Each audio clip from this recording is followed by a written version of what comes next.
Korban meninggal akibat ambruknya musola di Pondok Pesantren Al-Khozini, Buduran, Sidoarjo, Jawa Timur telah dimakamkan.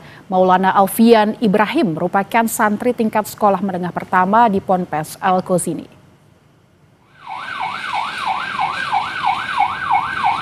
Korban dimakamkan di daerah kelahirannya di Desa Lomair Blega, Bangkalan. Sebelumnya jenazah korban dimandikan di rumah orang tuanya di Surabaya.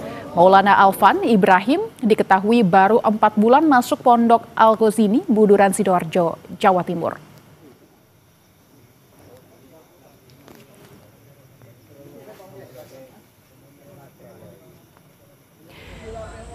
Korban jiwa robohnya musola Ponpes Al-Khozini bertambah 1 orang. RSUD Notopuro Sidoarjo menyiagakan tenaga kesehatan dan dokter tambahan untuk melayani korban.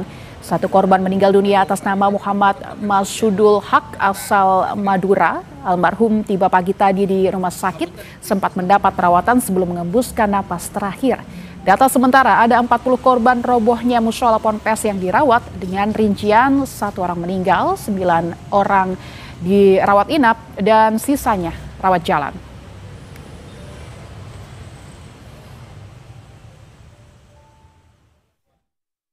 Mulai kemarin kita sudah merawat 40 pasien. Sekarang ini yang sedang opname 9, 10 yang opname, yang 1 meninggal barusan, nggak sampai dirawat inap. Muhammad Masudul Haq yang meninggal dari Bangkalan. dari Bangkalan. Sampang atau Bangkalan?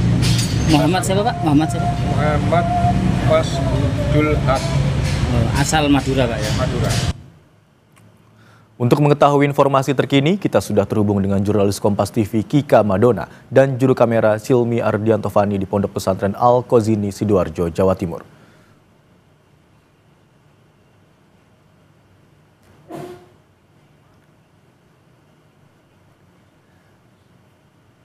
Selain Kika Madona, ada juga jurnalis Kompas TV Alfian Rahman di Rumah Sakit Umum Daerah Sidoarjo. Selamat siang Alfian. Data yang Anda himpun hingga siang hari ini, ada berapa jumlah korban yang mendapatkan perawatan di rumah sakit? Selamat siang, kita saudara, kami perbarukan informasi terkait data korban yang dirawat di RSUD Notopuro, Sidoarjo, Jawa Timur, bahwa baru saja sekitar 10 lebih 15 waktu Indonesia bagian Barat tadi kembali meninggal 1 orang korban atas nama Muhammad Soleh asal Tanjung Pandan, Bangka Belitung, usia 22 tahun. Otomatis jika kami kalkulasi pada hari ini, Imron dan juga saudara, dari pagi tadi hingga siang ini sudah ada 2 orang yang meninggal. Yang pertama atas nama Muhammad Masudul Haq, 14 tahun, asal Kalikendal, Dukuh Pakis, Surabaya, dan juga yang baru saja meninggal, yakni atas nama Muhammad Soleh, Tanjung Pandan, Bangka Belitung. Namun jika total korban jiwa rubuhnya musola di Pondok Pesantren Al-Khozini, Sidoarjo, Jawa Timur ini terdapat ada 3 orang, termasuk yang sudah dimakamkan di Bangkalan tadi begitu. Informasi yang kami dapatkan dari rumah sakit Notopuro dari Sidoarjo sendiri hingga saat ini telah menerima sebanyak 40 orang pasien dengan rincian 2 orang meninggal dunia. Ada 8 orang yang masih mendapatkan perawatan intensif begitu karena mengalami luka sedang dan juga luka berat, dan sisanya sebanyak 30 orang sudah diperbolehkan pulang atau mendapatkan rawat jalan dan dijemput kembali oleh keluarganya. Di tempat saya melaporkan saat ini di RSUD Umum Daerah Sidoarjo, Jawa Timur, ini pihak keluarga masih terus berdatangan, Imron, untuk mencari tahu keberadaan dari keluarga mereka, karena memang ada dari beberapa korban yang belum bisa dievakuasi dan belum datang ke rumah sakit ini. Keluarganya masih menunggu dari pagi tadi, termasuk juga ada salah satu yang diduga korban dengan meminta pertolongan dari tim SAR. Keluarganya masih menunggu di sini juga. Ada beberapa kriteria luka begitu, Imron dan juga saudara, yang dialami oleh para korban, seperti trauma dada, cedera otak ringan, hingga yang paling banyak adalah tergencet bagian tubuh. Pihak rumah sakit dari RSUD di Sidoarjo juga melakukan upaya langsung cepat tanggap dengan mengirimkan petugas medis dan juga dokter ke TKP untuk mengevakuasi salah satu orang yang tergencet di bagian tangan kiri dan akhirnya mengambil tindakan untuk menyelamatkan nyawa sang korban, maka dilakukan amputasi di tempat, kemudian dilakukan evakuasi ke rumah sakit. Begitu, Imron. Satu korban robohnya Pondok Pesantren Al-Qazini di Sidoarjo, Jawa Timur meninggal dunia setelah sebelumnya mendapatkan perawatan di Rumah Sakit Umum Daerah RT Notopuro Sidoarjo. Lalu terkait dengan korban yang hingga saat ini masih dirawat, bagaimana dengan biaya perawatan selama korban di RSUD? Ya, Imron, informasi yang kami dapatkan dari pemerintah Provinsi Jawa Timur sendiri akan mengcover semua biaya perawatan jika di tempat saya melaporkan saat ini di RSUD Notopuro Sidoarjo, Jawa Timur. Semua 40 pasien yang dirawat di sini akan ditanggung sepenuhnya oleh Kabupaten Sidoarjo, sementara di dua rumah sakit lainnya, yaitu di Rumah Sakit Siti Hajar dan juga di Rumah Sakit Delta Surya, ini akan di-cover oleh pemerintah Provinsi Jawa Timur untuk proses semua hingga sembuh dan juga mungkin untuk pemakamannya, Imron. Baik, hingga saat ini masih ada sejumlah korban yang dirawat di RSUD RT Sidoarjo, Jawa Timur, dan seluruh biaya pengobatan bagi seluruh korban luka akan ditanggung oleh pemerintah daerah setempat. Terima kasih atas laporan Anda, jurnalis Kompas TV Alfian Rahman yang melaporkan dari RSUD RT Notopuro Sidoarjo. Dan dari rumah sakit kita bergerak menuju ke TKP ambruknya Pondok Pesantren Al-Qazini di Sidoarjo, Jawa Timur. Sudah ada jurnalis Kompas TV Kika Madona dan juru kamera Silmi Ardianto Fani di sana. Selamat siang, Kika. Saat ini apakah masih ada korban yang terjebak di reruntuhan bangunan pondok pesantren yang kemarin ambruk?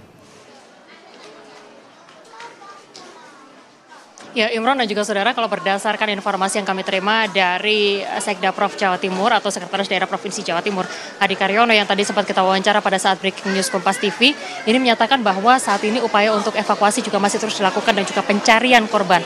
Ini menjadi dua hal yang sangat utama dari proses yang juga kemudian berlangsung pada hari ini, yaitu pencarian korban.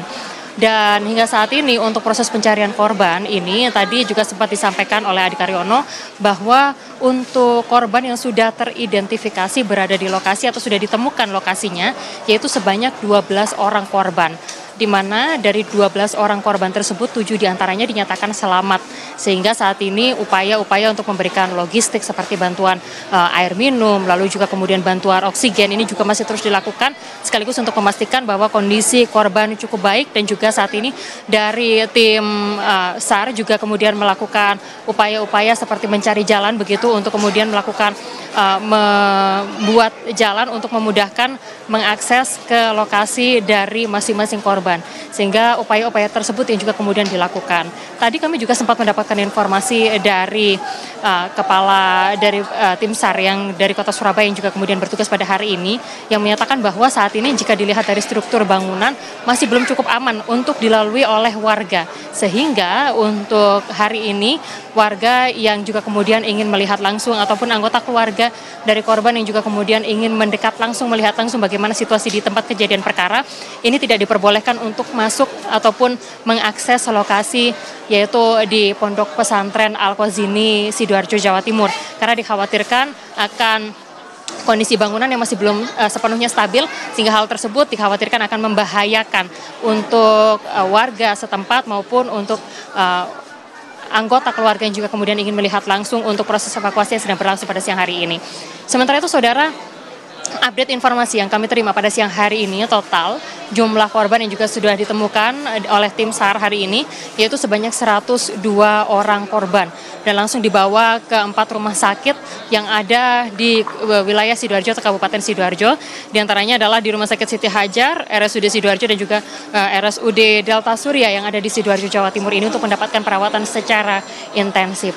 Kemarin sudah ada kunjungan yang dilakukan oleh Wakil Gubernur Jawa Timur yang juga kemudian memimpin langsung operasi pencarian korban, lalu juga kemudian Wakil Gubernur Jawa Timur Emil Elistianto Dardak menyatakan bahwa untuk untuk proses evakuasi yang dilakukan terhadap korban ini masih akan terus dilakukan sampai sepenuhnya korban ini bisa terevakuasi seperti itu. Sementara itu untuk alat-alat yang juga kemudian dikerahkan, kalau sebelumnya ada 2 unit eskavator yang juga kemudian disiapkan untuk melakukan proses evakuasi dari korban, dua unit alat berat tersebut atau eskavator tersebut tidak difungsikan, Imron dan juga saudara, karena dikhawatirkan nantinya untuk proses evakuasi dengan menggunakan eskavator ini akan semakin membahayakan dan juga membuat konstruksi bangunan yang masih belum dinyatakan sepenuhnya stabil ini akan semakin membahayakan korban yang diduga masih terjebak di dalam bangunan tersebut. Sehingga untuk pencarian atau evakuasi yang dilakukan terhadap korban ini dilakukan oleh tim SAR dengan menggunakan atau dengan perbantuan dari anjing pelacak untuk memastikan atau membuka jalan dan juga memastikan bahwa struktur jalan tersebut atau lokasi tersebut aman untuk dilalui oleh masing-masing petugas yang akan melakukan evakuasi. Jadi strategi itu yang saat ini sedang dilakukan untuk memastikan bahwa saat ini proses evakuasi bisa berjalan dengan lancar dan juga aman bagi para petugas yang melakukan evakuasi. Sementara itu saudara, untuk Gubernur Jawa Timur Khofifah Indar Parawansa juga kemudian menyatakan bahwa untuk korban sepenuhnya perawatan atau pengobatan yang dilakukan terhadap korban ini sepenuhnya nantinya akan dibantu oleh pemerintah Provinsi Jawa Timur dan juga pemerintah daerah setempat, sehingga untuk para keluarga korban dimohon untuk tidak khawatir karena pemerintah telah menyiapkan dana untuk pengobatan dari masing-masing korban. Sementara itu saudara, tadi hari ini pada pukul 8 pagi tadi, Ketua Umum PBNU Yahya Holil Stakuf juga sempat menyaksikan langsung bagaimana kondisi bangunan pasca ambruknya Pondok Pesantren Al-Qazini di Sidoarjo, Jawa Timur. Yang mana ia juga selain kemudian memastikan untuk proses evakuasi berjalan lancar, ia juga memberikan penguatan terhadap keluarga korban yang saat ini juga masih menanti kepastian terkait dengan jumlah korban yang juga kemudian telah berhasil dievakuasi oleh pihak dari tim SAR. Demikian, Imron, kembali kepada Anda. Hingga saat ini masih ada sejumlah korban yang diduga masih berada di bawah reruntuhan dan evakuasi dengan alat berat tidak dilakukan karena dinilai membahayakan korban yang diduga masih tertimbun reruntuhan. Terima kasih atas laporan Anda, jurnalis Kompas TV Kika Madona, juru kamera Andika Pratama, serta sebelumnya ada Alfian Rahman dan juru kamera Dedi yang melaporkan dari RSUD RT Notopuro Sidoarjo, Jawa Timur. Terima kasih rekan-rekan.